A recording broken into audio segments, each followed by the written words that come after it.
아이고 배고파라. 아이고. 거동이 불편해 일을 할 수 없어 더 빠듯해진 살림살이. 아이고 요 어딜 라면이 하나 시킨데. 아이고 요 하나 있다. 끼니 한번 해결하는 것도 쉽지 않습니다. 빈 봉지네. 이 자석이 둘이나 있으면 뭐노. 아이고 내 신세야. 장남에게 전화를 해보는데요. 내다 네 애미 되는 사람이다. 아니 엄마가 갑자기 왜 저한테 전화하셨어요?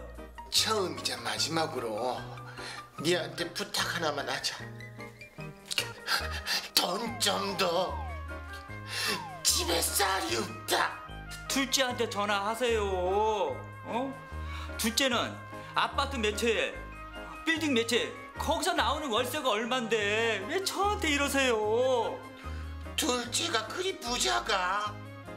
형편 좋다는 딸은 어떨까요? 여보세요? 누구세요?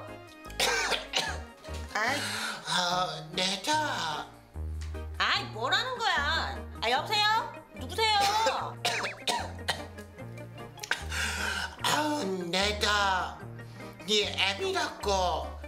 그 첫째가 그러는데 네 돈도 많이 번다면서 어째 그래 애미를 한 번 안 챙기노? 지금 가신 번호는 없는 번호입니다. 다시 확인하시고 걸어주시기 바랍니다. This number is wrong number. Please call again.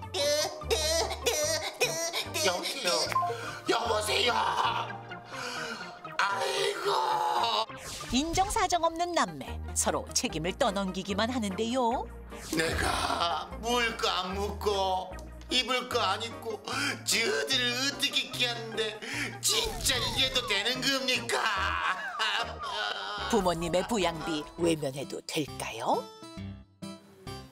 아니 제가 정말 다 안타깝고 화가 나네요. 이게 이런 일이 실제로 있을까 싶지만 정말로 이런 일이 현실에서 벌어지고 있다는 거예요. 이럴 때 어머니께서 부양료 청구 소송을 하면은 가능할까요, 박 변호사님? 예, 실제로 부양료 청구 소송을 하면 부양료를 받으실 수 있어요. 지금 그 화면에서 보시는 것처럼 어머니가 나이가 상당히 많으시고 실제로 혼자 일을 하지 못하고 또 별도의 수입이 없어서 잘못하면 끼니를 거르는 상황이신데 이런 경우에 자녀들이 부양 의무를 이행하지 않으면 부모를 저버리는 거겠죠. 근데 실제로 부양 의무 자녀들이 부양 의무를 이행을 하지만 만약에 지금 사안의 경우에는 형편이 좀 좋잖아요. 근데 사안의 경우에 형편이 만약에 어렵다라고 하면 금액의 차이는 있지만 부양 의무를 이행하셔야 됩니다. 그렇다면 이제 부양의 의무로 부양료라는 개념의 돈을 드려야 될 것 같은데 이런 경우는 어느 정도가 측정이 될까요? 사실은 정말 부모님들이 궁금해하시는 게 내가 부양료 청구를 했을 때 정말 얼마 정도나 받을 수 있을까. 근데 내가 생활비로 해보면 한 달에 한 200에서 250만 원 정도 있어야 생활이 되는데 이 정도는 받을 수 있지 않겠느냐라고 생각을 하셔요. 그래서 부양료 청구 소송이 이제 증가하고는 있지만 그 금액 청구하는 금액을 보면은 대부분은 200에서 300, 500 정도 이렇게 간단 말이에요. 그런데 법원에서 실제로 판단하는 금액은 부모님들이 생각하는 것보다 훨씬 적은 금액입니다. 100만 원 이하인 경우가 대부분인데요. 이럴 경우에 이제 보통 보면 자녀들이 아까 저기 있지만 빌딩 있어도 뭐 합니까? 나 대출 받아서 거기 이자 내고 뭐 하고 나면 남는 게 없습니다.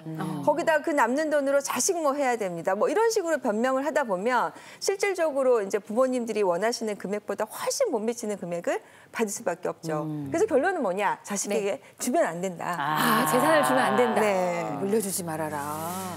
네. 아들 재산도 없는데. 네.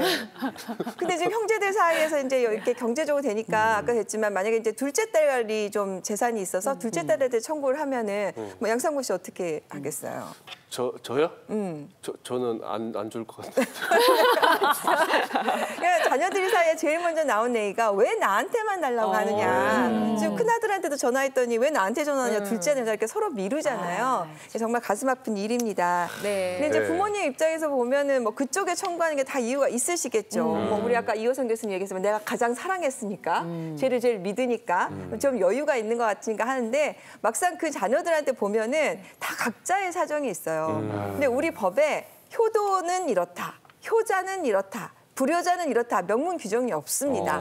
그래서 그 사정을 듣다 보면은 법도 좀 판단하기가 힘든데요. 그래서 부모님 입장에서는 미리미리 좀 내 노후에 대해서 이런 방송 저희가 할 때 내가 갖고 있는 자산이 얼마고 내 간병비는 앞으로 얼마나 들까, 내 생활비는 얼마나 들까 정말 구체적으로 좀 고민하는 시간이 되셨으면 좋겠습니다. 네. 저희가 이제 방송 중에도 여러 번 소개해드린 적이 있는데 효도 계약서라는 게 있잖아요. 네. 그럼 그런 걸 좀 작성해서 확실하게 뭐 도장도 꽉 받고 하면 좀 그게 도움이 되지 않을까요, 변호사님? 오늘 제가 말씀드리고 싶은 건 효도계약서 믿지 말아라. 효도계약서 안 쓰는 것보다는 쓰는 게 좋아요. 그리고 저희가 말씀드릴 때 뭐 이왕 쓸 거면 구체적으로 쓰셔라. 뭐 월 얼마씩을 주겠다. 그다음에 뭐 월에 몇 번 방문을 하겠다. 그다음에 내가 증여해준 재산을 반환하겠다. 이렇게 구체적으로 쓰라고 말씀을 드립니다. 그런데 막상 이 효도계약서를 가지고 뭔가를 하려 치면 그 부모님한테 받은 재산 제가 사업에 쓰고 탕진하고 없어요. 그럼 제가 어떻게 그걸 받냐 이거죠. 그다음에 이제 내가 월 생활비 250 드리겠다고 썼어요. 그런데 내가 지금 형편이 어려워졌습니다 했을 경우에 무슨 우리가 민사적으로는 약정금처럼 청구할 수 있는 금액이 아니다 보니까 효도계약서 쓰는 거, 안 쓰는 것보다는 낫지만 그래도 믿지 말아라. 이렇게 말씀드리고 싶습니다. 네, 양 변호사님께서 아주 중요한 두 가지 짚어주셨습니다. 네. 꼭 기억하셨으면 좋겠어요. 저도 생각해보면 부모님한테 받은 건 기억이 잘 안 나요. 받을 때는 막 감사해요, 막 잘할게요 하고 돌아서면 다 잊어버려.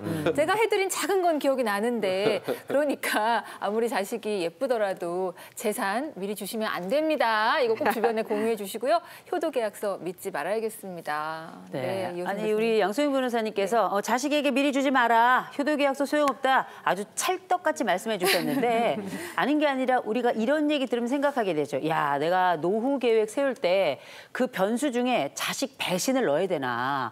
이런 굉장히 속상한 마음이 드는데 여러분 많이 들어보셨죠? 요새는 현대 노인의 4가지 고통이라 그래서 빈병고무가 있습니다. 빈병고무? 정말 빈병 줍고 고무 주어야 되나 이런 생각이 들 정도로 어르신들에겐 굉장히 아주 치열한 이야기가 있는데 하나 네. 빈곤, 가난에 관련된 이야기. 네. 두 번째 질병에 관한 이야기.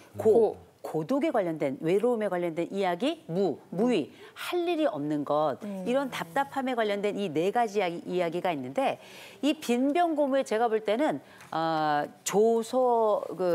하나를 더 넣어야 될 것 같습니다. 이게 뭐냐면 자조라는 단어를 넣어야 될 것 같아요. 빈병고무 자조, 자식 조심.